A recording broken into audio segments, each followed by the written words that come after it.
All right, guys, I think we are live. Let me give it just a second for my computer to catch up on this end.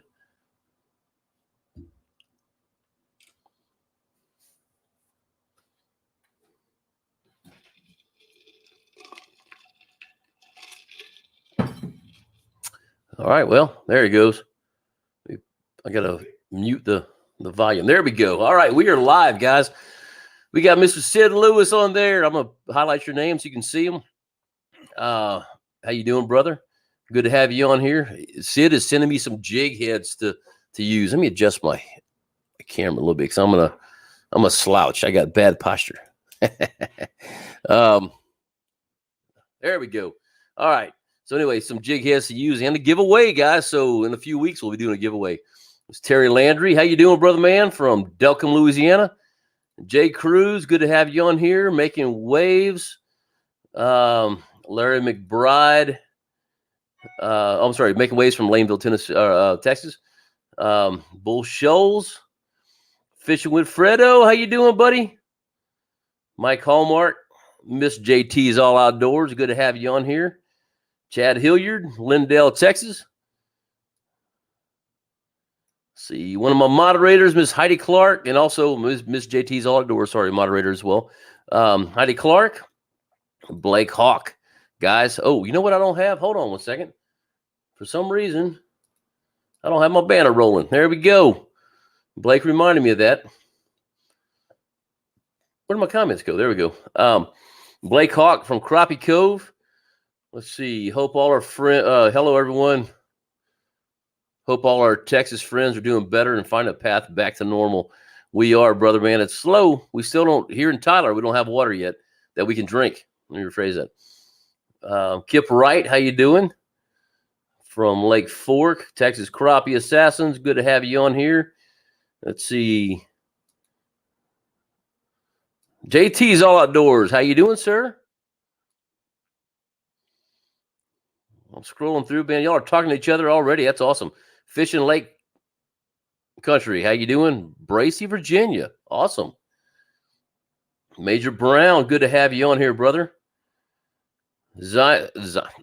Simon. How you doing, sir? Good to have you on here. Michael Lawrence, Greensboro, North Carolina. Slab Buster. How you doing, big man? Jose Castro, good to have you on here. All right, guys. So we're gonna talk just real briefly. We'll bring Jake on here in just a minute. Let's get some more people showing up. We got 30 on here right now. Hey guys, if y'all would hit that like button. YouTube is big on looking at this stuff. If the like button is hit, they kind of push it a little more. So please, if you would, hit that like button. If you want to hit the thumbs down button, just go ahead and disconnect. I'm joking. Anyway, okay. Let's see. We got Pro M Outdoors. How you? Oh, I missed Mike Hallmark. Hold on. Oh, Pro M Outdoors. How you doing, Mike Hallmark? I don't remember if I said your name all ago, so let me say it now. The Bass Juice Official, North Carolina's in the house. Stephen Askew, how you doing? Holly Springs, North Carolina. Man, we got a lot of people from out of state, dude. I love it. I love it. All right, we got 34 watching. I'm gonna go ahead and start this. Jake, give me a thumbs up if you're ready. I can see you in the background. All right. Well, let me go ahead and bring Jake on here, guys, and I'll introduce him.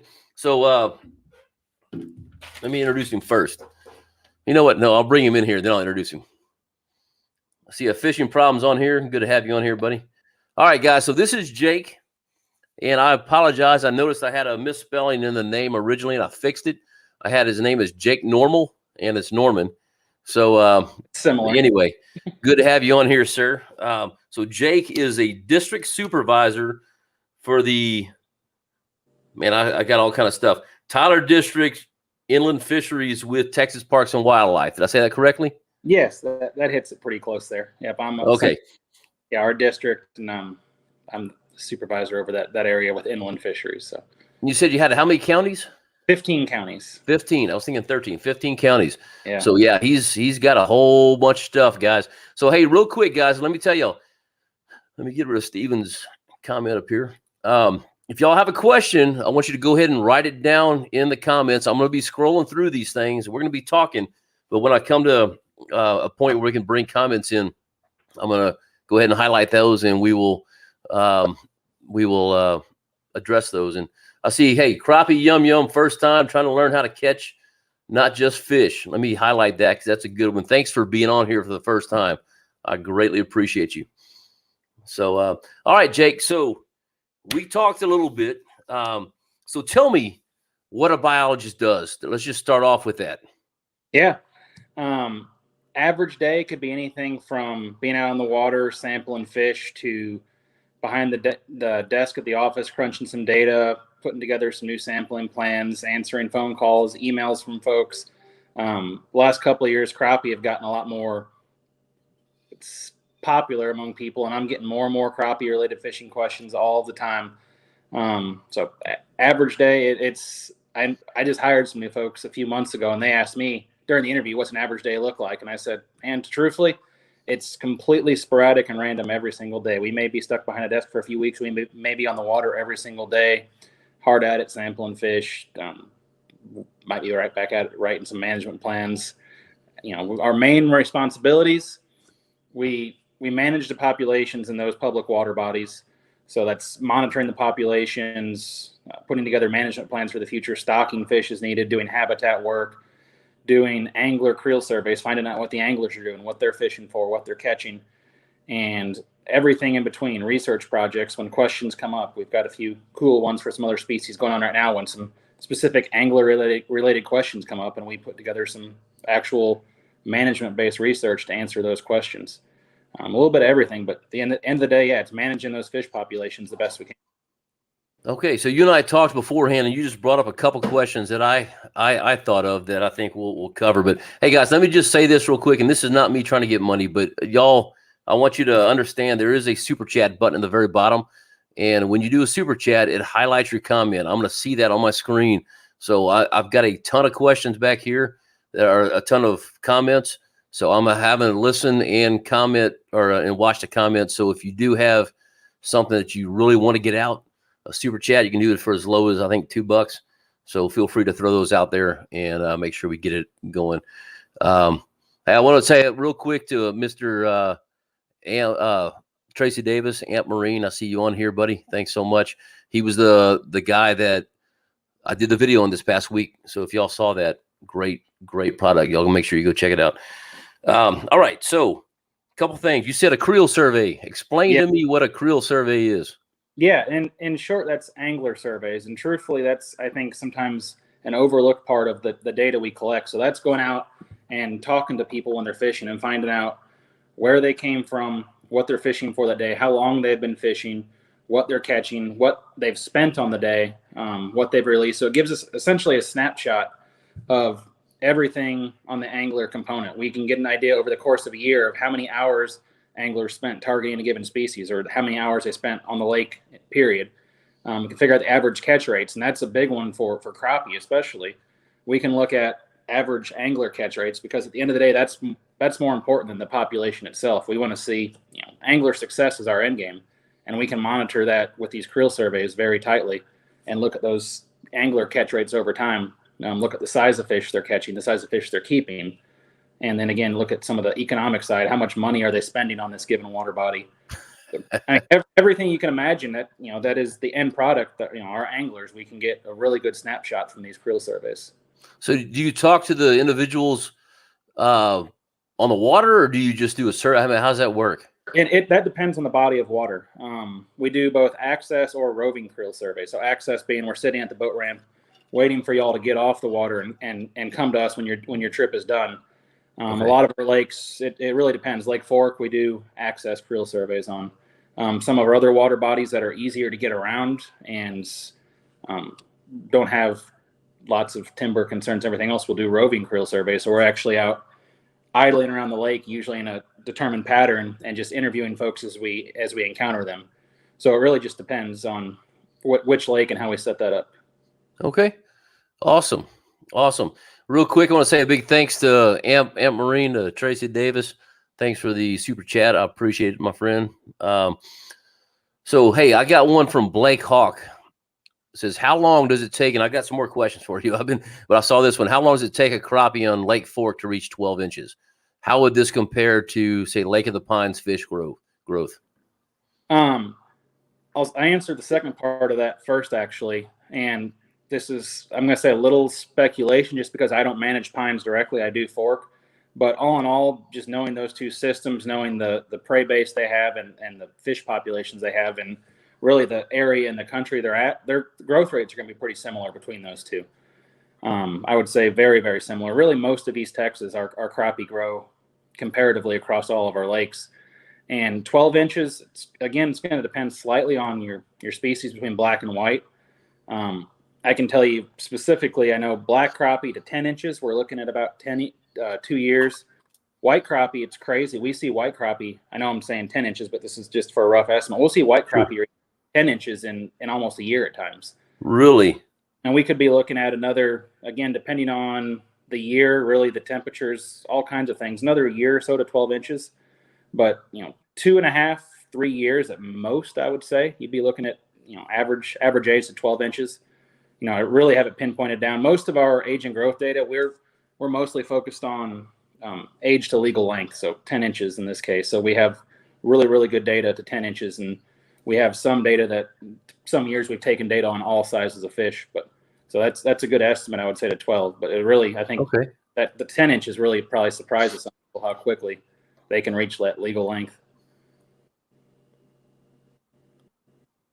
I'm sorry, I'm looking at it. Okay. Hey, Mickey, I see your comment. I'm going to bring it up here in just 1 second.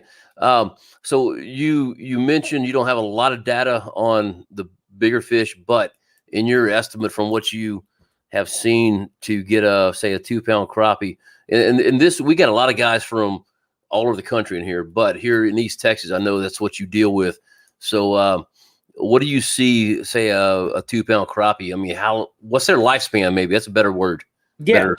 And that's a better way to look at it. And that's another, I've had questions relating close to this a lot lately. And a max lifespan, we're talking theoretically best case scenario for a crappie in this area, we're looking at 8 to 9 years. But truthfully, our average lifespan for a crappie, and especially in East Texas, 3 to 4, maybe 5 years at most. Not very long. That's truthfully, most of our crappie are out of the system by 5 years or less. So when you're looking back to that same question about a 2-pound crappie, most of those fish are 4+ years. Pretty much all of them are 4+ years old. We'll see some around Palestine specifically. We've aged a few 2-pound crappie right around 5 years old. And that's a good question here. Mickey, I promise you I'm going to get to your – you know what? Here, I'm going to go ahead and do this now. Mickey, I'm going to get to your question in just 1 minute, I promise you. How do you age a crappie? I mean, I know how you age a deer. You look at teeth. You look at all kind of stuff. How do you age a crappie? Yeah. The most accurate, simplest way is we actually pull the otoliths or an ear bone out of their inner ear. It's all part of essentially their hearing system. And they've got 3 different sets of otoliths, and these are essentially a calcium deposit with some other chemicals mixed in, and they grow just like a tree. So every year they put on a new ring, and when their growth stops during that really cold period, you get a hard formation of a ring, and every year after that you get another ring. So you simply remove these otoliths, look at them under a microscope, and count the rings. It's very, very crappie. Do you have any of those in your office that I could look at some point? Oh, yeah. I've actually got a bunch right now. We pulled some from some of our surveys from last fall. We're about to age now from a couple. Cool. We've always got some laying around or pictures galore. Yeah, tons. Man, I'd love to do a little video on that if that's possible. Yeah, for sure. Cool. All right. Hey, let me go to Mickey real quick. Thanks for the super chat, sir. A lot more fishermen fished in 2020 due to COVID. Technology has increased success rates per angler. Will that affect numbers? So, here we go. I was going to save this a little bit for later on live scope. What's your thoughts on live scope? How's it going to affect? So let's talk about it right now. First of all, Mickey, thank you so much for the donation. I appreciate it. And Jake, have at it, brother. Yeah, great question. Obviously, the one that's kind of circulating around all crappie world now. Everyone's worried about not only the number of people we saw fishing in 2020 due to COVID, which was definitely impressive from our perspective, but more importantly, the new technology and live scope and what's that going to do to our crappie populations. And I think a lot of folks anglers have kind of looked at it, been concerned that we're not we're ignoring it or we're being passive on the deal. And that's just not the case at all. We've got a lot more of a comforting stance about it, truthfully. And it all goes back to, at the end of the day, crappie are more, especially in the South, their populations are more determined through density dependence and habitat and year class strength versus harvest. They're just, a lot of people, most anglers might hear about crappie, they have pulse recruitment or they have banner years or they're cyclical, however you want to look at it. All that really comes back to is crappie are very prolific at spawning when the conditions are right. So when you have the right habitat, the right weather, the right water quality for that year class alone, when it's successful, will maintain a population for years to come. And you could have a few really poor years after that that won't really matter because that one strong year class. And because they're so efficient at spawning, because when they have that good year class, it's so large, there's really not any harvest in the world that's going to really knock back a population. They're just, for a fish, put it in another perspective, if they're living 3 to 5 years on average, there's not many regulations that can really affect a fish that is out of the population. They essentially regulate themselves in that front. They really do. I've given some other talks to folks over the last couple of years. Some people were looking at, say, why don't we bump the legal limit up to 12 inches or something like that? And I had, pretty good data to support the same thing there, going back to population numbers and growth rates. And if we, say, increase that legal length to 12 inches, half of our fish may be almost out of the population naturally before they're even able to be harvested. And we could even subsequently stockpile and increase the number of fish so much that their growth rates go down. If you look at it that way, when you have slower growth, you have smaller crappie, you get stunted populations. Their harvest is, if anything, they're under harvested most of the time for that same reason. Their population is so much more determined by their own year class strength. Okay. If that makes sense, another way I put it to some people is, if a crappie is growing to 5 years, a crappie that grows really fast is a lot more impressive than a crappie that has moderate growth. They're living the same time regardless. You want them to grow as fast as possible if you want big crappie. And to do that, you need to have essentially a population that doesn't get out of control. They need the resources, they need the food, they need the habitat to have those fast growth rates. Awesome. So if anything, again, harvest can sometimes be detrimental to all those goals. Yeah, no, that's stuff I didn't even think about. Mm-hmm. Okay, I've got another question, but I'll go back to that in a minute. First of all, let me say a big thanks to Making Waves TV. I appreciate the super chat, my friend James Albert. Also, thanks for the super chat, guys. If you look at the bottom here, you need to order some of this Pawpaw's jerky, brother. It is amazing, veteran-owned company. And oh my gosh, I keep saying I got to do another order. I said that last week and I didn't, and I'm out of jerky, so I need to place an order. But they are amazing, so y'all go check them out. Use the word Crappie 15, all one word, and you get a discount. I don't get anything back from it, just gives you a discount. So I appreciate the super chat. I saw here we go. Superman asked, "What's the ideal age or size for prime spawning?" Sure. Good question. Yeah, Real good question. Great question. And a lot of that goes back to our length limits that we set. 10 inches in Texas. Most of our crappie are reaching sexual maturity. They're capable of spawning at 10 inches, which is another reason we try to mold our regulations around that. So really 10 inches to, at that point, really anything over 10 inches is going to be producing tons of eggs. An average crappie can produce crazy span of eggs, anywhere from, say, 10,000 to 120,000 eggs per fish. Your typical fish, we're probably looking at 30 to 40,000 eggs most years. So, those mid-range fish that are in their peak life, or in the case of a crappie, we're probably looking at 3 to 4 year old fish, are probably your true peak prime spawners per se, that are probably reaching their best potential in terms of reproductive success. But really, so anything in that 10, 12, 13, 14 inch range, all of those, there's not a true cap, again, because they live so short, because they die so quickly. We don't see where those older fish maybe are super less productive like we might in some other species. So really, 10 inches and above. Okay, well, that was my question. I know he answered the question, but that was a question I had because, I mean, let's just say it. You know, humans, you get to a certain age and you're not reproductive anymore. You're not gonna have babies. I didn't know if crappie were the same way. And I'm being serious. I just don't. You don't know. You know. Yeah, that's a good point. Hey guys, again, man, if y'all have any questions, it doesn't matter what state you are. We're talking crappie here, so throw it down here, and let's get them going. So Blake's got another question here.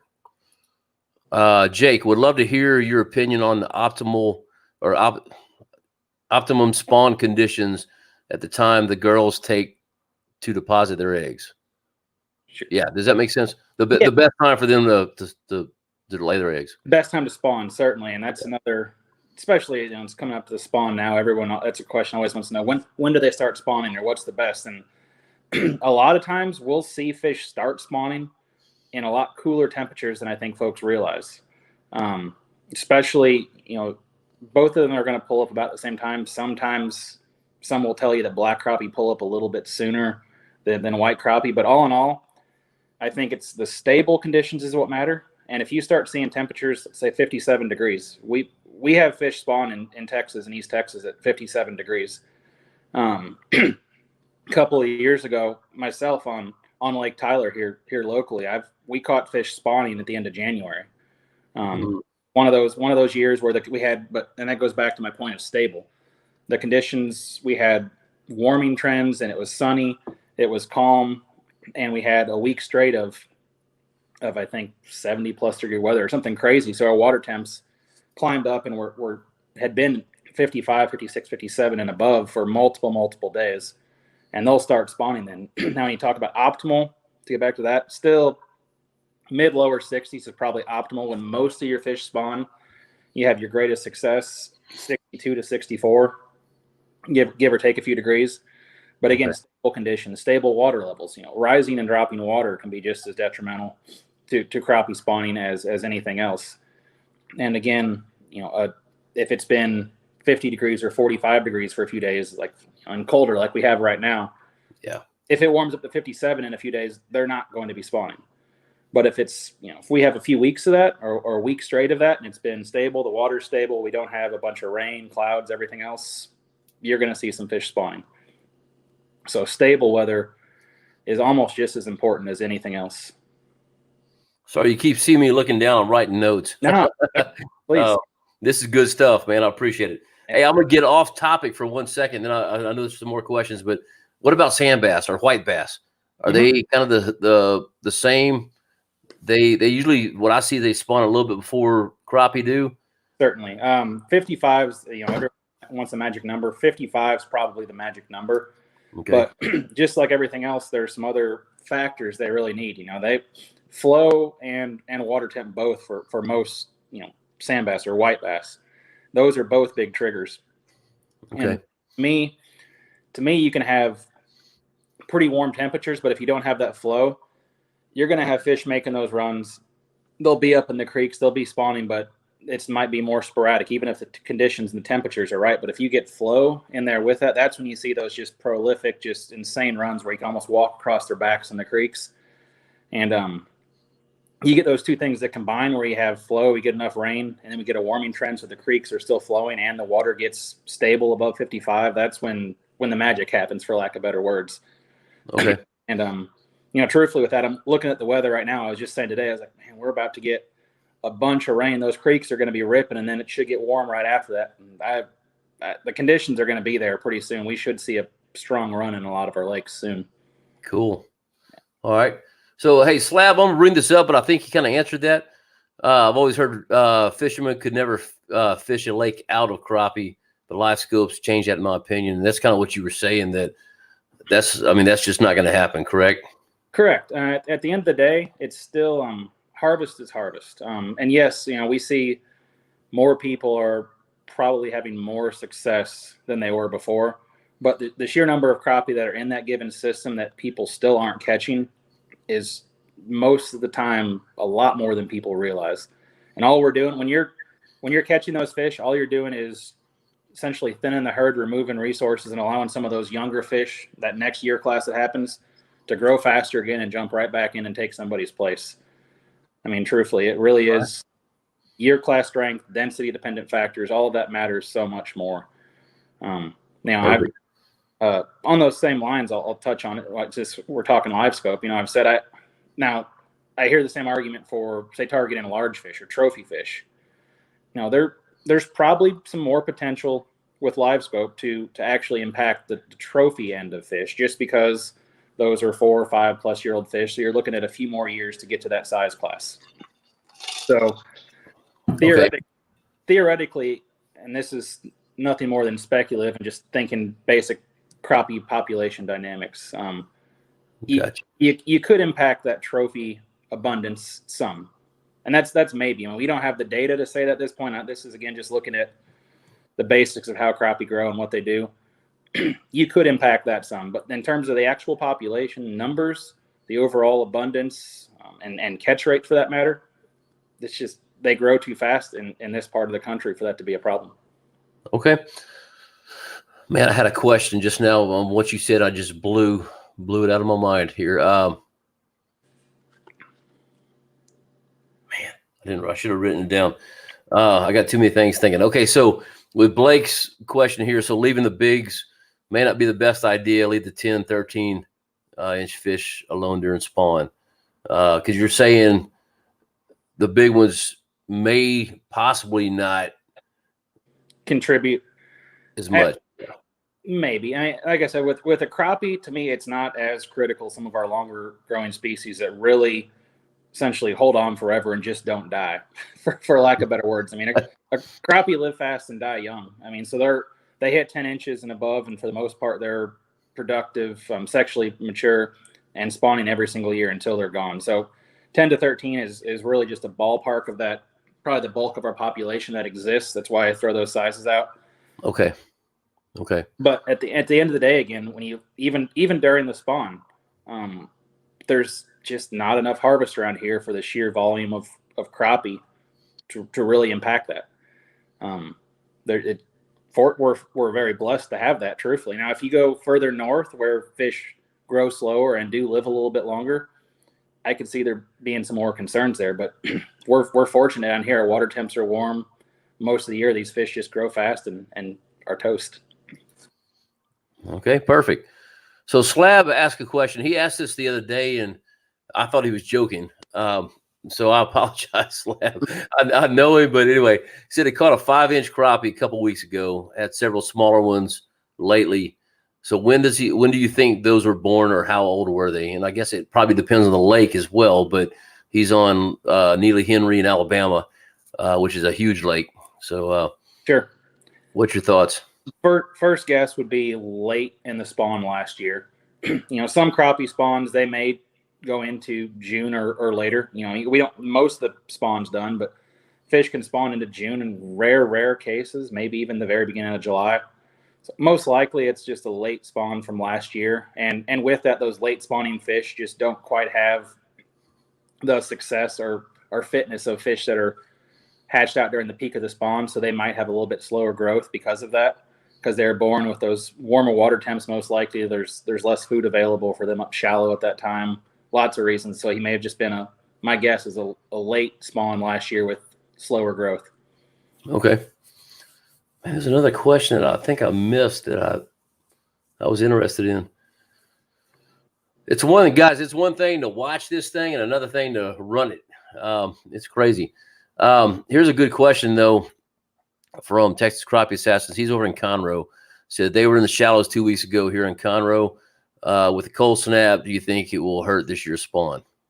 Not yet, luckily. I think it's too early along to really push them back and completely make them just reabsorb their eggs. It slowed them down, certainly. I'm sure they probably backed off some and essentially regrouping and a little cloudy in the head right now, wondering what the heck happened. But if it happened, say, in the peak of the spawn, late March, April, something like that, maybe down at Conroe mid-March, probably had a better chance of impacting that year's spawn. But this was early enough in the year. It'll just slow them down, but it won't hurt it. Okay, good point. And that made me think of something. I am going to ask this question right now, and Michael, I'll see your question. you said reabsorb eggs. So, I'll catch fish June, uh, I'd say July maybe, and they have small egg sacs in there. Does that just mean they didn't finish spawning, or is there residual? I just don't. I mean, these are good questions. I don't know enough. I cut them open and see what's in them. Certainly, and the same.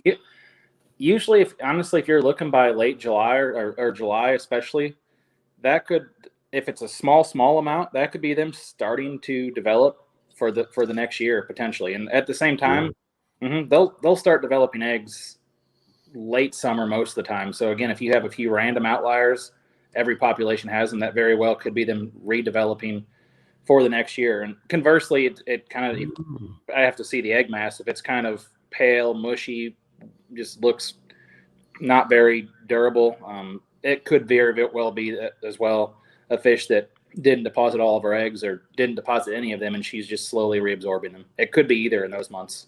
Okay, that's awesome. Let me scroll back up here because let's see. Okay, Michael Lawrence asked, I heard that crappie spawn more at night than during the day. Is that true?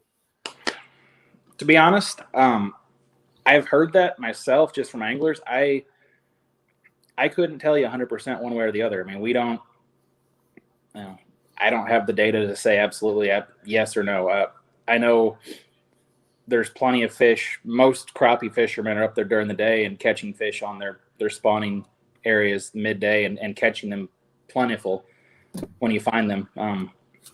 So usually, when a fish spawns, it doesn't happen in, for the most part, a very short 10-second window. There's a process where there's fish moving up and everything else, and females depositing their eggs, males fertilizing them, guarding them. So I would say no, just based on that, but the data, the research to say 100% one way or the other, unfortunately. Okay. No, perfect. Yep. Hey, Mickey D's asked a good question, and this is something. So this will be my second spawn to have live scope. And one thing I noticed last year was I was catching black crappie in about 10 foot of water, smack dab on the bottom. So I don't know. And this is kind of going into his question, but do crappie have to spawn shallow? I've heard in the off years, they never move up and spawn in timber. So, and so let's take that from that question to, is there a difference in black and white crappie spawning? Sure. Species wise, look at that first. There's some white crappie, I think, are even more opportunistic. They can spawn on almost anything. That's why you see them do well in lakes. Sorry. Go ahead. No, lakes, standing timber alone or rock or just any hard structure, white crappie can successfully spawn on. Black crappie really do better when you have vegetation present. And if you look at a lot of our lakes, it usually holds true. If we have vegetation and timber, we usually have a good mix of both species. If you move into some of those lakes that are more turbid, don't have vegetation, usually they're, if not 100%, 99% white crappie. So in terms of spawning characteristics, white crappie are a little more opportunistic. Okay. And along those same lines, at the end of the day, it's all about light penetration. So they don't have to spawn as shallow as many people think, but they do need, like all species, they need sunlight to warm and incubate those eggs. So it's going to depend on the lake. If there's sunlight getting down, penetrating at all, they can spawn a lot deeper than people think. And on timber, white crappie especially could certainly spawn on timber. I've actually, kind of a cool story, I guess. When I was in grad school up in Southern Illinois, we had our own little private research pond, essentially, where all the stuff from the aquaculture side was dumped into, and it was choked full of fish. And they had some net pens out there where they were trying to raise some fish. And one of the years I was there, the white crappie, or without a doubt, they are spawning on the sides of this just mesh net pen on the side of it, and there were just swarms of crappie depositing their eggs on vertical hard structures along these net pens, and we were watching them spawn and almost sight fishing them, catching them off of these net pens. Oh wow!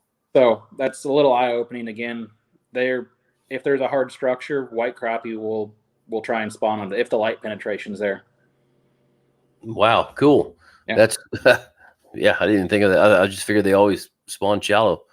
So hey, here's another question I thought about. And I'm getting back to y'all's questions in a minute, but and some of y'all may know the answer. I think I know the answer, but I'm gonna let you correct me if I'm wrong.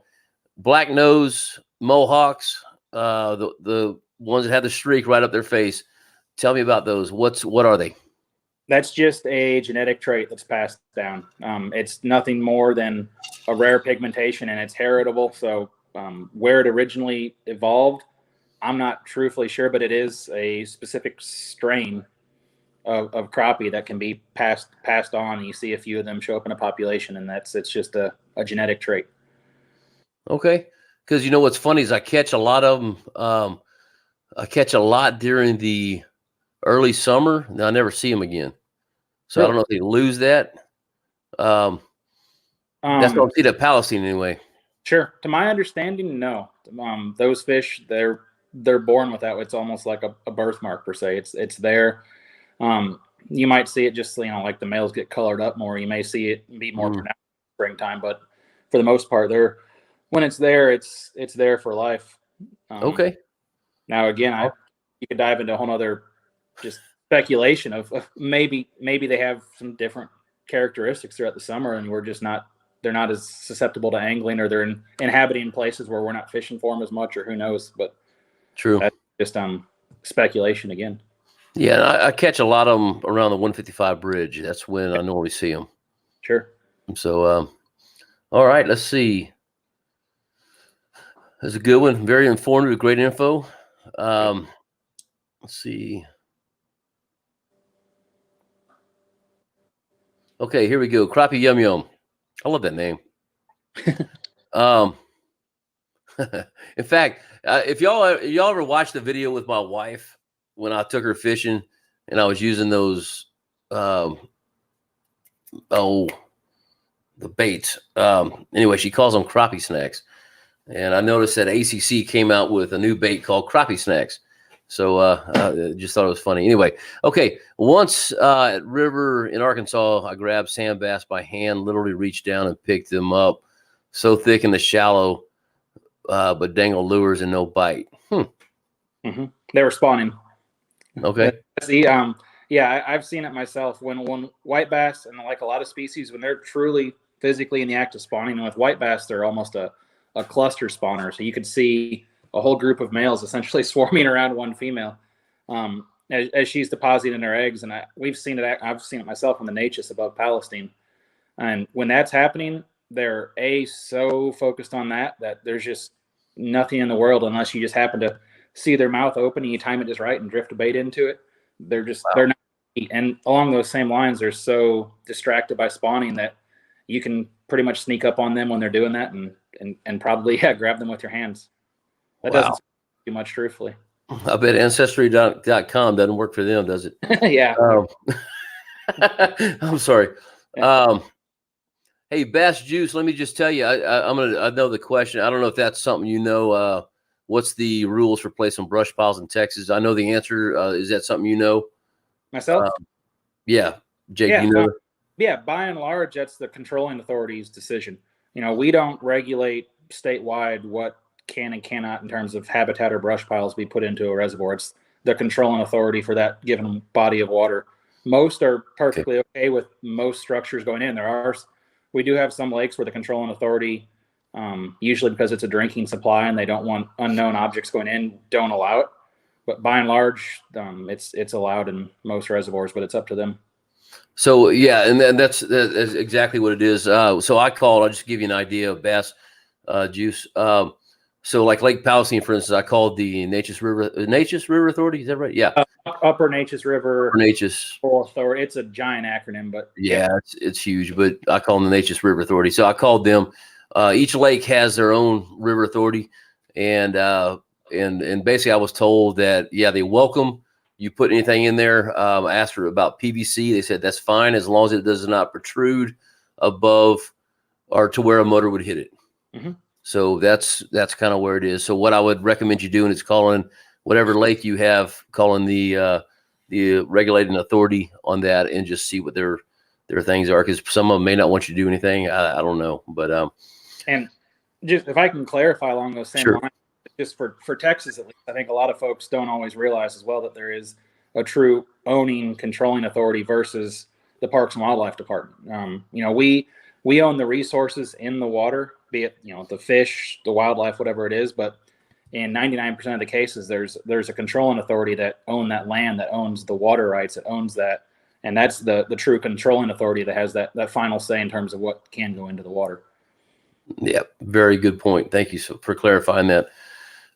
Michael Lawrence asked, and Making Waves, I see your deal. I'll get to that in just a second because I just started this one. I'm sorry. Michael Lawrence asked, do crappie spawn only once a year? Sure. They spawn once a season is the best way to put it. A lot of our fish, bass, do the same thing. They don't necessarily deposit all of their eggs at one time. And the best that it's understood, that's another kind of just a inherited ability, survival sense in their place. They want to increase their chances of their offspring surviving. So they may pull up and spawn and release 50, 60, 70, 80% or less, but there's a good chance they may come up again, same location or one nearby, and deposit eggs again within that same couple of week, month time frame. So that's why I say it's more once a season, but maybe not necessarily 100% all at once. Okay, perfect. Let me get down here. I'm going to go back up here. Let me get down to Making Waves. Put a super chat in, said thoughts on crappie population on Merval and Striker. And that's probably not one of your places, but you may be able to answer the question. Sure. Striker is one of mine. Merval is not. Okay. And Striker, truthfully, we don't have a whole lot of data on Striker because it's such a fickle and turbid lake, for lack of better words. Trap netting is one of the few things we're actually going to start doing again on that lake, because some of our trap nets being the gear we use to sample crappie. That's one of the few things that was actually successful on Lake Striker consistently. So we're going to start trap netting again. I think our next survey is scheduled for maybe 2 falls from now. But so we don't, I could tell you some of the historical data. It was better than I would have guessed, but it's by no means what I would label as one of our powerhouse crappie populations in East Texas. It's just not. Merval, truthfully, that's managed by our marshal office, Tim Bister. He actually jokingly told me earlier he's going to be on here, so he may be on here and be able to tell you about Merval. And maybe him. No, that's not him. I know who this is. Yeah, but and if he's not, either way, you could reach out to Tim Bister in the marshal office, and he'd know more about Merval. Okay. Unfortunately, I can't answer that. I just got to put this up here. Slab Buster, and I fish with him in Alabama, so it won't ever be wiped out by me. Even if I catch a limit every time, I throw them back 90% of the time. Yeah. I was just laughing at the won't ever be wiped out by me part. Let's see. Heidi Clark, how you doing? Let's see. Mark Williams is on too. Let me scroll down here. I know I saw some more questions. SK Crappie Adventures. This is a guy you need to watch out for. If you were a game warden, I'd tell you his TX number. But anyway, no, a guy from Houston. Good old guy. If y'all hadn't checked out SK's channel, you need to go check it out for sure. I'm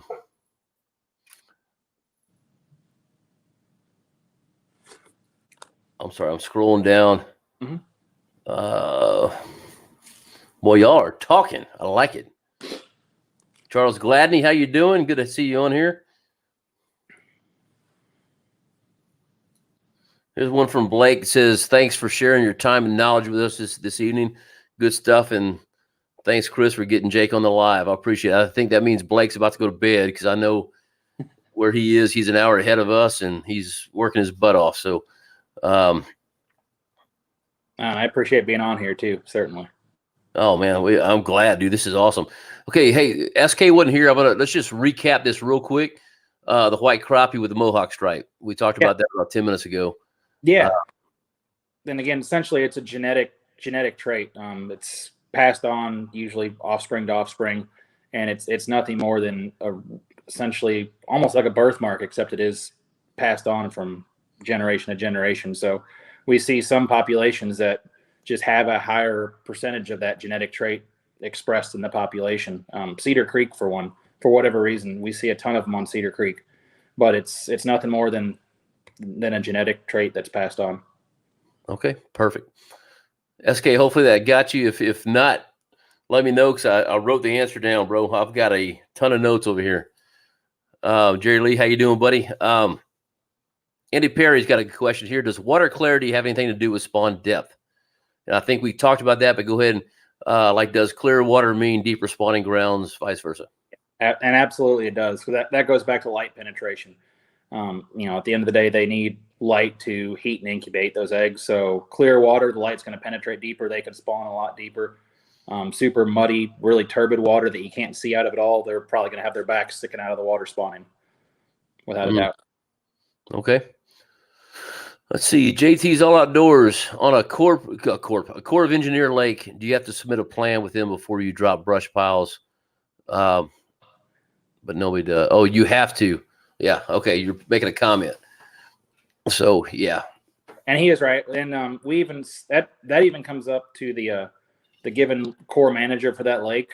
It's really up to their discretion. They don't have a true hard stance. We've seen a few lakes where the Corps managers just don't want anything in their lakes. And so they say no, and then we've had others that embrace it and actually want to do habitat work with us and go put out structures. So that varies a lot per lake. But he's right. Each one they do have a plan to submit to them and get approval from them. Okay, perfect. All right, Travis. Yes, the answer, he just said he just got here. The question has been asked yet about the impact on live scoping crappie lakes. And there's probably, we got 82 people watching right now. Versus 40 when we did it. So, go ahead and talk real quickly about that again. We'll just kind of recap that. Yeah, certainly. And quick recap in the big picture again, crappie populations are determined more by year class strength than anything else. So good habitat, good water quality, stable weather. We get really strong year classes. And because they're so efficient at spawning when they do, that single year class can sustain a population for years and years to come, regardless of what happens behind it. And there's really no amount of harvest in the world for our populations around here that can impact that. And that goes back again to growth rates. Our average crappie in East Texas, that's 3 to 5 year old fish, and it's out of the system regardless of harvest. Natural mortality doesn't matter; it's gone. It's a live fast, die young species around here, and it's completely driven by year class strength, and we really just cannot harvest the population away. So, and I mentioned live scope. Yeah, maybe it could impact more of the trophy size fish, maybe, but it's certainly not going to impact the overall population numbers. Okay, perfect. And Travis, hopefully that answers your question. If not, give me a shout tomorrow. I think you got my number. I can kind of give you a little, as my cat runs by again. Yeah, there's Timmy. I don't know if you know this answer. Curtis Creek. Sure, that's another one we manage. Okay. It's really up and down. It's one of those, I talk about lakes, all crappie populations are boom and bust. Lakes that have better habitat, more sustained water, have more stable populations regardless. Curtis Creek, we see a few booms, and maybe more busts in between. So it really is a true cyclical population where you might see a few years of just insane numbers of crappie, and everybody can go over there and catch limits all they want, and then follow that by a couple of years of very sporadic limits here, successful days here, a few fish here. It really is just a lot more cyclical. And I think lately that goes back to the habitat in that lake too. The turbidity's kind of increased over the last decade or so. Vegetation is more sporadic. Water levels have fluctuated more. And you pair all those things together, and it's just a more sporadic population. And again, that has nothing to do with harvest at all. Perfect. All right. Let me go down here. Let me answer this. It's called Sprite. What's in the cup? Well, where's my camera? There we go. Sprite Zero, because I'm getting fat. So Making Waves TV has another question. I'll go back up here. And Hugo also has one as well. So Does TPWD have plans for placing more structure? But that's not really y'all's. Oh, we do a fair amount actually. Okay. It depends on the lake and the needs, but we've a great example. You know, our bass conservation license plates. If you see people, you can buy that custom license plate that has the bass on the back of it through TPWD. That goes directly to funding habitat and access projects for us. And so a whole lot of that money every single year, for the most part, biologists put in small grant applications for $1,000 to $5,000, sometimes the $10,000 grants, and a lot of those are specifically for just putting out artificial structures. We buy a lot of moss backs and equivalent, you know, fish hiding, all the other those artificial structures to buy in, materials like that, or Georgia structures. But certainly every year we're putting out structures on different lakes through those projects alone. Perfect. Hugo has a question. By the way, thanks for the super chats, guys. I appreciate it. Do y'all have any information? Do y'all have any information on crappie feeding patterns at night? Do they hang out in the same general areas as the day? I wish I did. Honestly, I don't. I'm kind of a side tangent here, but I'm actually doing a telemetry project up on Lake Fork right now, tracking bass. And I've met a few crappie guides during this process, and they've all said, when are you going to put some of those transmitters in crappie? I want to know what some of these giant crappie on Fork are doing. And down the road, I've said a lot now, crappie management, I think, there's more crappie fishing in generally is growing. We see that the popularity of crappie fishing is growing, and I think that, I can't guarantee it'll happen anytime soon, but I think there's more interest, more on our radar to really look at, monitor, manage, research crappie even more to maybe answer those questions. So for that long response there, my short answer is I don't know. Okay. Barfly, why do crappie go up one creek by the hundreds and not others on the same lake with similar attributes? It's a good question as well. You hadn't asked them yet, have you? No, I've never really been asked that one directly. And my first guess would be, if the habitat's truly the same, it could be flow rates could be a little different. It could be water temperatures, could be a few different degrees. Location on the lake, connectivity to the lake. If there's more siltation at the mouth, it may deter movements. There's a buku of things, or it could be timing. It could just be when you're at a given creek, they're not there, but it doesn't mean that they haven't been or that they will be. Obviously, every lake has a few creeks that are more popular than others. But if they're truly exactly the same, my guess is it's a little tiny difference in habitat or flow or just timing. Barfly, I hope that answered your question there, buddy. Let's see. William C says, first class show. Awesome. Thank you. Mark, hello, Chris. Good to see Jake on here asking what is the status on Lake Hawkins? We actually just did a creel survey on Hawkins for the first time in a while last year during the spring. And from that creel survey, the crappie fishing was god awful at the time, for lack of better words. Very little effort and even less catching. From a snapshot, without having tons and tons of data on it, would tell me the crappie population isn't real abundant there right now. I think a lot of it on that lake, 'cause it's one of those that kind of makes me scratch my head a little bit, even for the largemouth population. The habitat's phenomenal. Water quality is excellent, everything. And it's not that the bass population is bad by any means. It's a phenomenal bass fishing lake, but at the same time, it doesn't seem to be meeting its potential for what it should, for what habitat and water is there. And I think part of it, maybe from what we see, is that the threadfin population is low, and variable, and mostly low. And if I was to guess, I would say that may, attribute to a low crappie population as well. Threadfin at times can be really important for crappie. And if that prey base isn't there, there's not a ton. They're obviously not going to get full on chasing a few sunfish around. They're limited there, and gizzard shad get too big too quickly. So it's really variable on that lake as well. Okay. Let's see. Superman, there's no whiskey in the cup, I promise you. Let's see. Does moon, you know what? I saw another question here. Hold on a second. Oh, yeah, it's coming up. So let's answer both of these things. Does moon phase affect the crappie? And also, does barometric pressure affect the bite? Sure. Do you want to do those separately, or is that something you can do together? I can tie them in, or answer them one at a time. There is some decent information that shows that a lot of our freshwater reservoir fish are kind of impacted by the moon, especially during the spawning cycle. You tend to see bigger pushes of fish move up to spawn around moon cycles. What's actually driving that? I don't honestly have the mechanisms that really drive it. There's some speculations to do with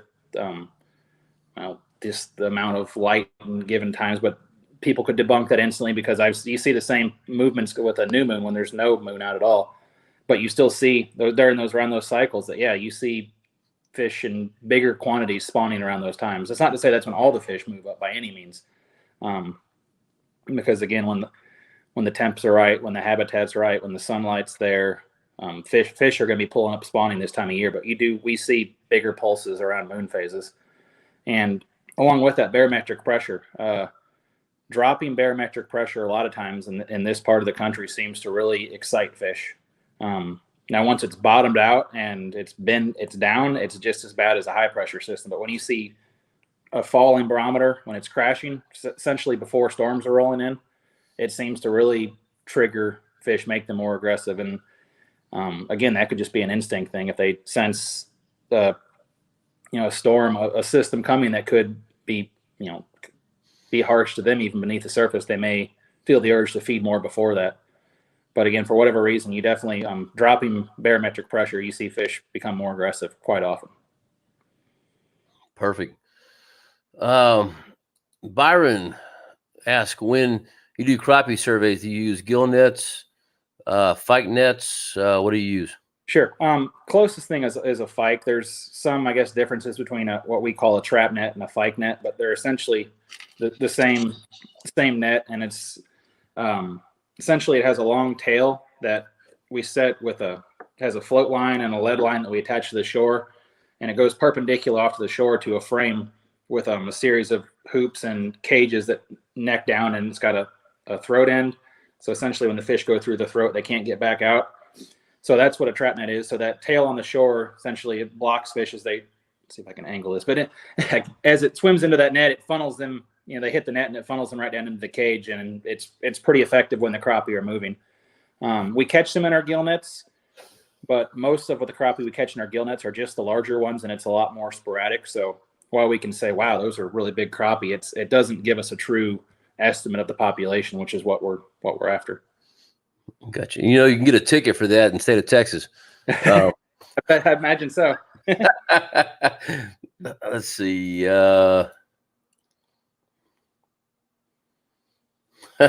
Here's ask a hospital maternity nurse. Full moons, more babies born. Crappie too. My wife, I told you she's in medical sales now. She was a nurse for a while, and I've told her the same phenomenon about fishing and the barometer dropping and full moon and everything else. And she says hospitals are the same way. It's like people freak out around full moons in hospitals. They just get nervous because crazy things happen. So yep, drives us all. We just had Snowvid 21, so in 9 months there's gonna be a lot of babies born. I bet you. Oh, yes, there is. Let's see. Oh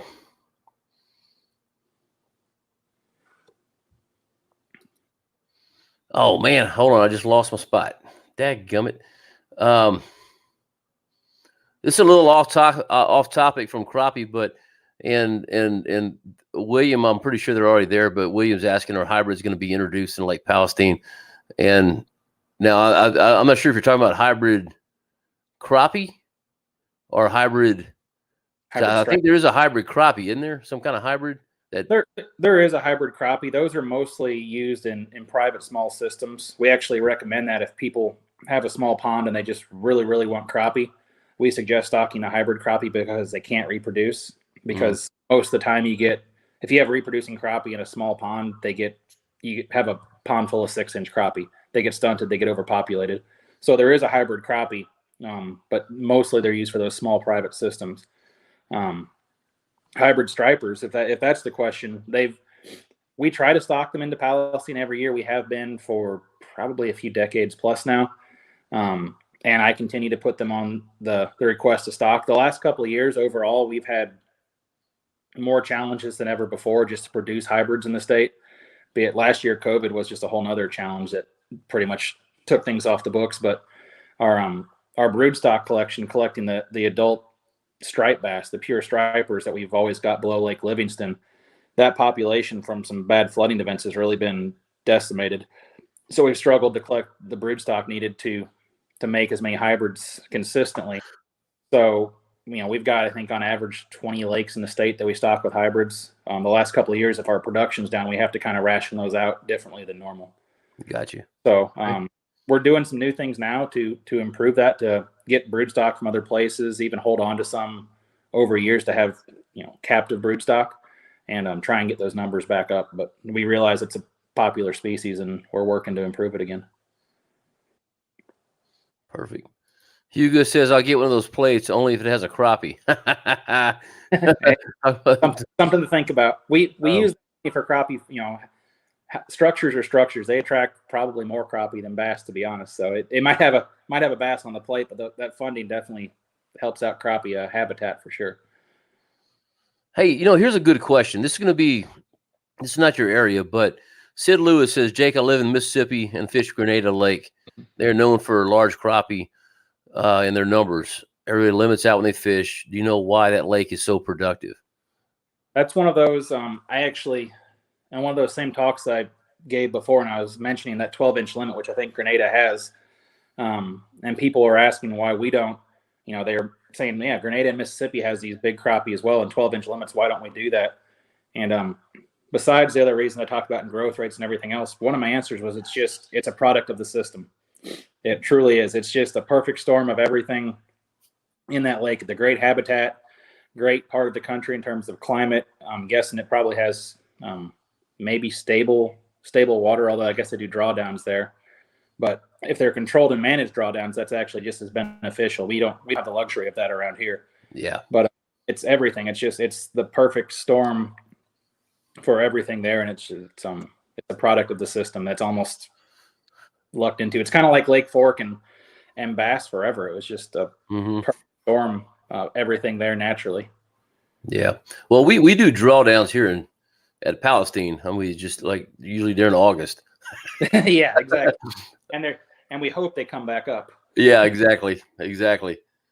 When you see the stumps, the drawdown's happening. Yep. Start calling. Yeah. Let's see. Hey, Mike, I'm going to ask that question to him offhand, off the live. Let's see. Here's a good one. In your opinion, what's the best structure to be put out for crappie? Anything that can grow algae or periphyton on it, truthfully. That's really that periphyte and the algae. It's what's stimulating the food chain. So it's bringing in the smaller bait fish, which is it's both cover for the crappie or any other predators, but it's harboring those small minnows and other bait fish galore. So anything that will grow periphyton, algae, and preferably something that'll hold up for a long time. That's why I'm really a fan of these artificial structures now. I talk to people, you put out a Christmas tree, it peaks in a year or two, and then another year or two, it's gone at best, if not sooner. These artificial structures, they just get better and better and better with age. They get more algae, they get more everything, and they really don't break down. Go ahead. Well, you could go into some other components then, looking at some structures that maybe snag less than others. There's some benefits to that. Some species that maybe show up on a graph better than others. Some structures have a better return signal on a graph. But at the end of the day, any structure that will hold up for a couple of years and really grow a lot of algae is a great structure, and vertical structure most of the time. As Crappie like to be able to move up and down in the water column. You could be in 30 feet of water and they could be 10 feet down or 8 feet down, or they might want to be down at the thermocline. They might want to be at the bottom. So a vertical structure that gives them a lot of room to move up and down in the water column is good. Gotcha. I was gonna say I was laughing because one of my videos when I first started this, I dropped some PVC structure out, and then I changed graphs and I forgot to mark the location or keep the location. So they're somewhere out in Lake Palestine. I have a pretty good grid square of where they are. I just don't know exactly where they are, so I've not fished them yet. So I need to go out there and find them. Is what I need to do. Yeah, PVC is tough because it doesn't really have that. Doesn't have a dense core, so you don't get that return. Yeah, but I'll tell you what, I did have my graph. Well, at that point, I had it. I could see them very well. There's some big, like Spider ball jacks looking, and so they showed up pretty good. And they're just a real thick pipe. Yeah. So hopefully I can find those. I just need to take the time to do it. Hey, Mike, I know you and he covered this. So if you didn't hear that already, I'll cover that with you. Okay.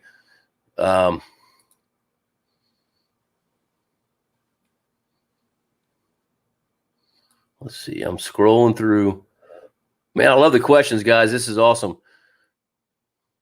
So I think we covered this. I can't remember. How do you think this last cold front has had, or what do you think this last cold front has had on the crappie spawn? Did we cover that already? Yeah, and I can hit it again really quick. Okay, if you would, just we talked before, so I'm trying to remember what we're talking here versus when we talked. Yeah, and in the big picture, because it happened this early, it shouldn't impact it much.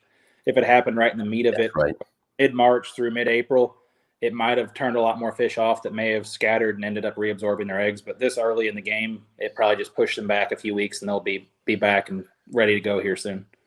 Perfect. John asked, great information here. Can it be used for North Carolina crappie? I would say for the most part, yes. Correct. Yeah. All in all, it's similar. I bet they have similar. All in all, the climate's comparable. Growth rate should be the same. And that's the kind of one of the end games in crappie in terms of management, growth rates and then habitat and all the above, so if you have comparable growth rates, you have comparable habitat. The only other thing you're missing is forage that could be different. That could impact the system. We're blessed in Texas. We've got, most lakes have an abundant threadfin population. Might be taking a hit for a little bit, but it's going to rebound quickly. But so I would say overall, yes, should be pretty comparable. Okay. See, Heidi asked, you ever put food fish in the lakes with low population of fish, crappie, bass, etc. to eat? We've done threadfin specifically. We have occasionally reintroduced them into lakes. It's a lot of work, and it doesn't always work because just the number of we can go out and electrofish and maybe on a good year collect 50,000 threadfin. That's a drop in the bucket for most lakes. If it was a lake that didn't have any at all, it would be a different story. But so we have on occasion. Most of the time, it's threadfin if we do that. Threadfin shad. Byron Burns, I've already asked the question. Can I volunteer if you need some help during the surveys? Yeah. Like I said, we definitely man, I can get you my contact info and you can give it to anybody that wants to talk to me about this more. And we've definitely got some opportunities for people to come out and volunteer. Awesome. I didn't mean to make you say that publicly. You may have about, there's 81 watching, so you may have a whole bunch of people. So, hey, by the way, if you're watching, you haven't hit the like button, please hit that like button. Anyway, go ahead. I'm sorry. No, that's fine. That's why I say we may have the opportunities. We do at times, but that's some. At the same time, I may have to just say, man, we're swamped. We're really busy. We got stuff to get done, et cetera, et cetera. But opportunities do open up. We don't turn away volunteers. I like people to get interested in what we do. Perfect. Hey, let's just hit this real quick because this is a specific lake and we got a lot of people from other states here, but how's the crappie population on Holbrook? Holbrook's another one that I don't have a real good pulse on Holbrook, unfortunately. It's another one of those, we talked about our trap netting. Some of our lakes, even though we know they have great populations, our sampling gear doesn't show us that. Lake Fork and Lake Palestine are two perfect examples. I think nobody would argue that those are some of the best crappie lakes really in the country, honestly, definitely in Texas. Yeah. Our TriNet gear rarely samples crappie well on either of those lakes. So then we have to fall back on our creel surveys, which is another reason those can be invaluable for monitoring crappie populations. And a lake like Holbrook, just because of its size and everything else, we unfortunately don't have the manpower to creel it as often or as intensively. So truthfully, I don't have a lot of data to tell you one way or the other on the crappie on Holbrook. It is, for what it's worth, I have it on the schedule in the future, a couple of years on the road, to do a creel survey. That'll help paint a little bit better picture. But okay. Yeah, unfortunately, I can't tell you. I hate to have that answer, but that's the truth. Hey, Mickey D's, thank you so much for the super chat. The best live I've seen yet. A lot of great info. So awesome. Good job, Jake. I appreciate it. And thanks for the super chat, Mickey. Scroll back up here. Man, I've only lost my place 3 times tonight.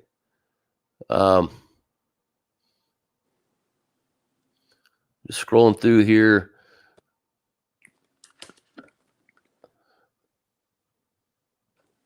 I'm gonna ask this one, and I don't think you know the answer. And once again, this is a specific lake, so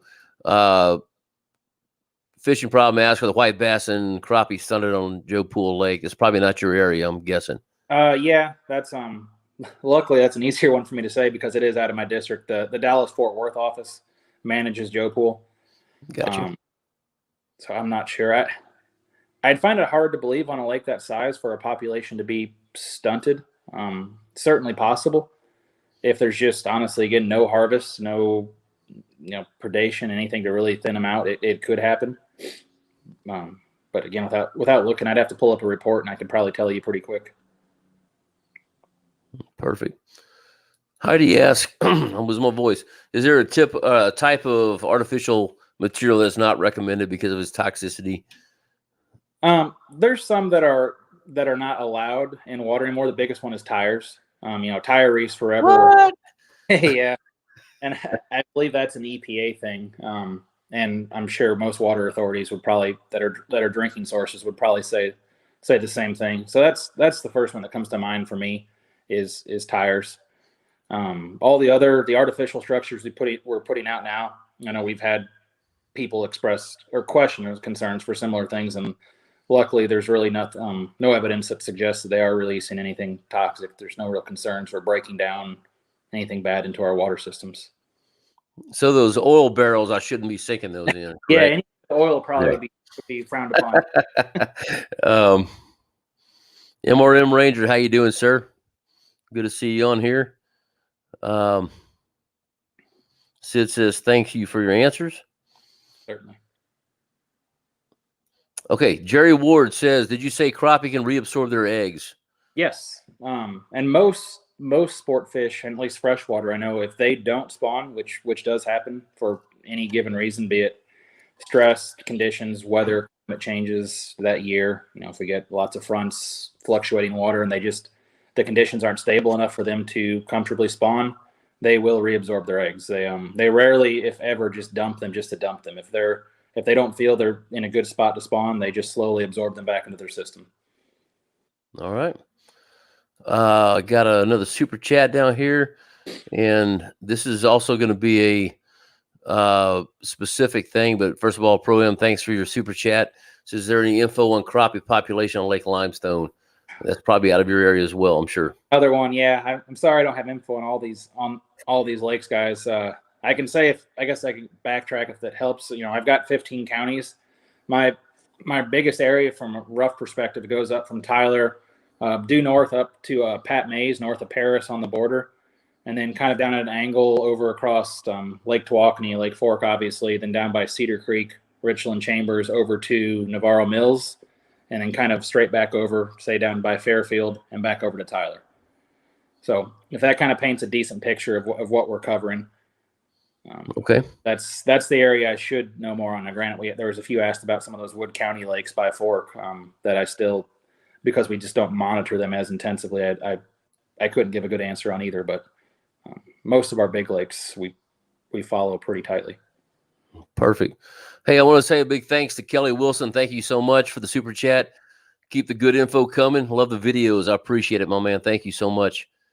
Let's see. We get back to these real quick. Here's another kind of specific from Kip Wright. And guys, we need to kind of stay away from the specifics, just because we do have a lot of people from other states watching.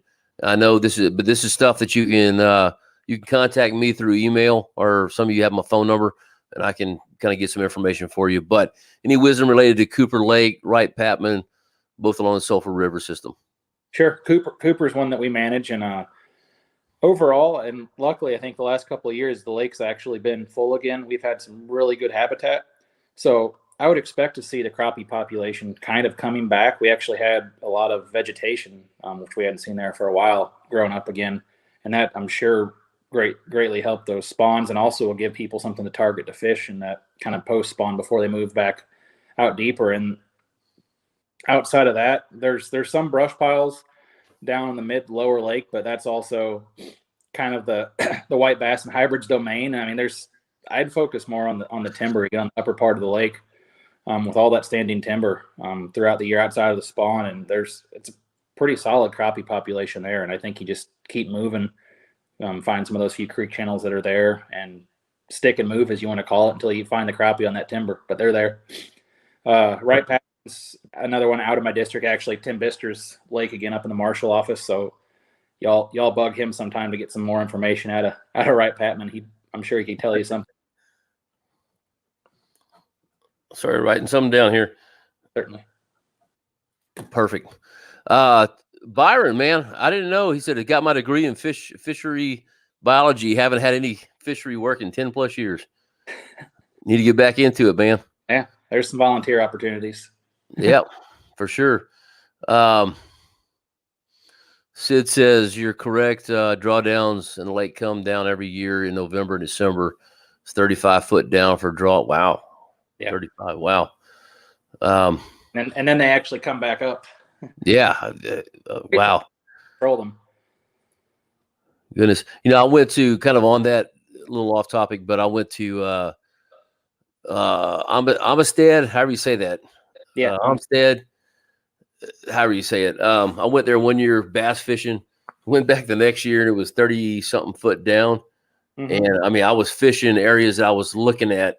That lake, you can see 30 foot down. It's amazing. Yeah. Oh my gosh. Some of those border lakes and just West Texas lakes, the fluctuations they get, and they can get down 10% of their capacity, and then in a year be full again and change 40, 50, 60, 70 feet in depth. Uncontrolled, though, for the most part, which is that's crazy. Yeah, we just have a dam. If it gets too high, it goes over it. Yeah, that's the way it is. And we've got a handful of fork. They can kind of regulate a little bit more, but they really, they can keep it down. They can't bring it back up on their own. That's right. Consistent rains. They will. They've got some gates there, so they'll kind of keep it around pool, try and keep it from getting too high. But if it gets low, it's on God's hands then. Sure. Here's a good question from Crappie Yum Yum. Where does the info on Tpwd weekly reports come from? Oh, the weekly fishing reports, I'm guessing, is what they're talking about. Yeah. Man, that's not you, huh? No. It's I think that they come from our headquarters, and I believe they try and pull some information from locals and guides and this and that. But usually they're, as I think y'all know, incredibly generic and almost feel like you drew, maybe something out of a hat sometimes. They're just hard. There's so many lakes to publish a weekly report. It's hard to stay up to date on true, accurate information. So I honestly don't know who writes those. I think a lot of people question that, but I think they come out of the headquarters, and again, they really do the best they can to put that many reports out on a weekly basis. It's we've got a lot of water in this state. Yeah, I know. Hey, William, I don't know if you're joking or you're serious or you just worded this wrong, but he's not going to know the answer. But he may know the answer, but it's not part of his job. But if what's the rule of how many fish you can keep, like in your freezer, We covered that with Chris, and there is no limit to that. You can have 100 bags of crappie in your. I'd prefer you not to, because once again, we're doing conservation. Sure. Keep what you can eat, but you can only have 2 limits on you. Oh, wait, no, hold on. You can't. You can only have 1 limit on the boat. You can have 2 limits with you at camp, I guess, if you're temporary location. Temporary location. Yeah. The eating part, truthfully, if he's addressing that, I can give at least some broad answers. In general, most of our lakes in East Texas, well, we've got a handful of them that have consumption advisories, but they're easy to look up. You can look that up, I think, on our website. Maybe the best place to look up. You could just look up fish consumption advisory for lake whatever, and if there's anything there, it'll tell you. And it's mostly geared towards children, women of childbearing age, things of that nature, pregnant women, and it'll tell you specifically you can eat this many a month or this many a week, or do not eat. We don't. Most of our lakes, it's not a concern, but the ones that do have consumption advisories, it's really easy to look up and to see. And the funny story to go along with that, I guess, which I found it humorous, at least. Lake Cooper, which is one that does not have consumption advisories to my knowledge. I guess a year or so ago, there was a gentleman that saw his doctor, and I guess he had high blood pressure, and his doctor said, you need to get more fish in your diet. And the guy took that incredibly to the point, and I guess he ate fish from Lake Cooper for something of 250 some odd days straight, something of that nature. Went back to the doctor a year later, had more blood work drawn, and his mercury levels were off the chart. Sky high. And that was kind of my response too. It was the state park superintendent called me about it, was telling me that, and I was like, man, I'm not a doctor. That's out of my realm of expertise, besides stop eating fish. And luckily he did, at least, and he went back to the doctor a few months later and got checked, and his mercury levels had dropped back down to normal levels. But wow. Just so not 250 days in a row is my best answer, I guess. No matter what. That's too much. That's the magic number. And but yeah, most lakes you can look up and see if there is that consumption advisories, or what they are for what species. Okay, I've been holding this comment for a minute, but I'm going to put it out there. So this comes from a guy that I fished with on one of my videos over in Alabama, and he said the only way to catch these fish is with dynamite. So he's asking, we can't use dynamite? Or you don't use dynamite? Yeah. No, no. And that's probably would be more effective than some of our gears, even, for sure. But yeah, dynamite's a little extra lethal and not as selective. So hey, in about 30 seconds, recap this one. The grow rate for a crappie. Sure. Fork specifically, because I have some good data. So Lake Fork, average age of 10 inches is about 2 years. White crappie, it's a little bit faster. Even, white crappie can reach 10 inches in a year. And again, average lifespan total being 3, 4, or 5 years, reaching 14 to 15 inches. We get those occasional, 16, 17 freaks, and those are probably a little bit older fish. So, okay. Best numbers. Yeah. 2 years. I'm sorry, go ahead. Yeah, just 2 years or less to 10 inches most of the time in this area. Okay. Here's one we didn't cover. Growth rate for hybrid and striped bass. Sure.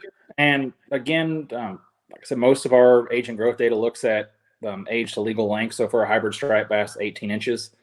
Most of our hybrids reach 18 inches in 3 years. So the first year of growth, 10, maybe 12 inches. Then, year wow. 2. Yeah. But you can see them. It's not too uncommon to see them 10, 12 inches in a true full year. So for stocking them in June or June, July, another year, next summer, they could be 10 or 12 inches. And then to 18 inches for the most part in 3 years. Perfect.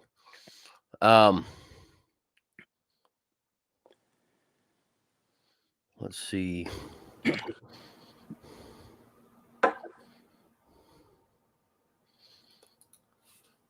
And this may be more of a game warden question, but when you put out a fish habitat, is it legal to fish food? I guess put food around in Texas. And You're right in some sense. Definitely a game warden question. To my knowledge, for the most part, baiting is legal. I know anglers do it for, say, channel catfish all the time. They'll bait a hole in um, to really catch channel cats. So, and I know it's legal in that sense. So I believe it is, but I'm I'm not the game warden to tell you 100%. Okay.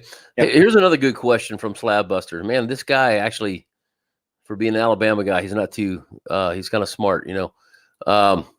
I'm joking, Slab. How long does it take? How long does a bad spawn affect the crappie population for? Depends on the magnitude, I guess, or years. If we have multiple bad spawns, say 2 or 3 years in a row, you're going to really feel it. 1 year, probably will never even notice it. And that goes back, like I said, if you have that one really good year class, it can sustain a population for several years. So one bad year, not a big concern. Consecutive bad years or 3 in a row, it could affect it. Again, probably 3+ years down the road. If you look at, again, 1 year to 10 inches, if you have 3 bad years, then you have a good year class on that 4th year. Another year, you probably will start seeing more fish at legal age. And a few years past that, you start seeing some of those larger fish. Okay. So here's a good comment for you. You need to schedule Jake on at least once a month. This has been awesome. Hey, I've enjoyed it. There was another question. Let me look back here. Oh man, didn't deal with crappie, but oh, here it is. Quick one. Texas Crappie Assassins asks, is there any walleye in the counties you cover? I know Tyler had some at one point, correct? I'm not sure about Tyler. Palestine, well, we stocked them in Palestine. I'm not sure if the population ever took off, and this was back in the, I think, 70s or 80s. I mean, really a very long time ago. So right now, no. Okay. Our walleye populations, for the most part, all up in the Panhandle. Lake Meredith, I think, is about as good as it comes. But nothing around here. All right. SK, the answer to this is no, he does not. So he is just up in the East Texas area, but he can probably reach out to somebody there, and if they're willing to take your call, we can find out whatever information you need to know on there. Sure. You know, let me ask you another question. Well, you know what? No, I'll do that. I'll do that offline. I do have a couple questions that I wrote down. Let's see. We covered that. So basically, what we're saying, based on what you have said tonight, putting crappie back, if you're catching them, if you're catching a big crappie, putting them back really does not make a big difference. For the overall population, correct. Okay. Now, what about during the spawn? Because, you know, as live scopers, we were targeting the big fish. Mm-hmm. And so I think you said the big fish are probably not the big spawners. They're not the drivers by any means. You know, Okay. A 10, 11, 12-inch fish is just as fecund, producing plenty of eggs to really drive that year class. So they're really not critical in that sense. No, they're more, from my perspective. Again, in Texas, a large crappie, I'm going to say 2 pounds and above, its value comes solely in that trophy component, which is becoming more and more, I think, prized in crappie anglers. It's important to the angler because it's a big fish. Right. In population itself, it's just another crappie. Got you. Shoot, I had another question. Oh, I got to start writing these down. Dadgummit, I'll think of it in a minute. Another fish, another crappie. No,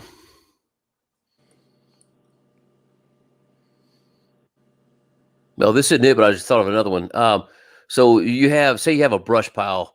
And so what I see here locally in Tyler or East Texas, if I have a brush pile, I might have 1 or 2 big fish in there and a whole bunch of small ones. I usually thought that the big fish kind of ran the small ones out. Do you know anything about that? I mean, is that because you'll see them in a brush pile like that, but then you see them on standing timber where you got big ones just stacked up? Certainly. I could do I don't have any like direct, this is what's going on, but I could, Sure. make some good speculations again. And, say a brush pile versus a standing tree or something. That brush pile is probably giving cover to those small crappie as well. So they feel safer there. A standing tree, there's a lot of predators in these lakes, be it, cat, big, largemouth, whatever, that a little crappie is a tasty morsel too. So they've got more protection in a brush pile with all that smaller, tighter space than say a standing tree or some more open structure. But a big crappie is a lot more safe. You brought my question back. What's the percentage? So you get a hatch, you get your, I guess, fries, what they're called. What's the percentage of those guys that actually make it to maturity to 10 inches? Do you have any information on that? It's so variable. I can tell you 5% or less. Okay. On average, and that's that goes back to the habitat, the weather, the water stability at the time, what cover there is for those fry to hide in to avoid predation. But regardless, all things together, usually 5% for any of our freshwater species is really good, and it goes down from there. Perfect. Yeah. Mike says 99% of the ones on Joe Pool are 9 3/4 inch. Yeah. I've seen that before. Yep. A little bit off topic. Let's just quick answer on this.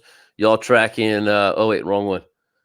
Y'all tracking largemouth bass at Lake Fork? Yes. I'll actually be out there tomorrow tracking them. So that's been we're getting close to a year in, and probably be doing another year after that. So, okay. And in short, we're mostly actually, it's fun. As much as I wanted to just track the true giants in that lake, this was more geared at kind of an angler perceived concern that we were starting to see a little bit about what fish are doing once they're getting into the slot. Had some crazy year classes from the lake filling back up, and then people were waiting for them to grow into the protected slot, and just the catch rates didn't seem to change any. And we kind of wanted to just track some of these fish 14 to 16 inches, some up to 18 inches over the course of a few years, and just see what the heck they're doing, for lack of better words. Maybe they've learned to avoid angling pressure. Maybe they're inhabiting areas that are less pressured because they're just tired of being fished for. So we're kind of just tracking all of their movements, their behavior, everything for a couple of years. Okay. Hey, I think I found your buddy. Who are you talking to? Jake from the fish farm? That pop up. I love that one. Hey guys, look, I've got a couple more questions. Let me just say this real quick. Not trying to get money, but if you got a question you really want answered, do a super chat. You can do this for as low as $2 because we've been on 1 hour and 32 minutes. He's got a family. He needs to go. My wife had a little procedure today. I need to go check on her. So we're going to be ending this here pretty soon. But I got one from Kelly Wilson. Can you tell me anything about the hybrid crappie? I've heard that it will not spawn as heavy and have a larger growth rate. Thinking more like ponds, small lakes. Yeah, spot on. That's what I was saying earlier. Hybrid crappie are perfect for ponds and small lakes for that very reason. They really don't reproduce. They're like all hybrids. They're sterile. They can't reproduce, and they also have hybrid vigor. They grow faster, so they do. They can get to larger sizes a little bit faster, and you don't have to worry about an overpopulated, stunted crappie population because they're not reproducing. That's what they're perfect for small ponds and lakes and private systems. And that's mostly what I recommend when I get folks call all the time that tell me, hey, I've got a 5-acre pond. I really want crappie. And I just say, good, don't do it unless you want to stock hybrid crappie. As nature can defy all logic at times, and it'll work. But most of the time, if you just put a naturally reproducing wild crappie population in a small pond, like I said, you get it choked full of 6 inchers and nothing else, unless you stock the hybrids. Okay. Let's see. SK has a good question. What do crappie prefer, or why do crappie prefer different jig colors at certain times? What is their visibility affected by light, water clarity? Is that something you know?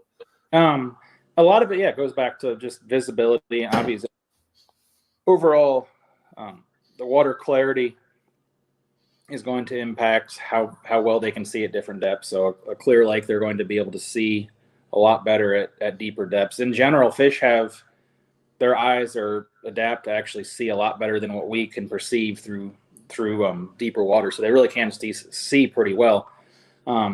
Getting back to the colors, I think some of that's just personal preference of what looks like a food item to them in that given lake. Because they're absolutely right. You know, in general, chartreuse or chartreuse and white or black and chartreuse in some nature, to me, those are the three colors I like in any lake. But some lakes that varies day to day, and water clarity or time of day might matter a lot. And so, like most anglers know, darker colors work better in muddy or darker water most of the time because they just have better contrast, so they show up better. That comes back to it a lot more than anything. Is just, I think some of it's confidence, truthfully. Perfect. Well, Jake, man, we're going to go ahead and end it here, brother. But I just want to say thank you for being on here tonight. You've given some great information.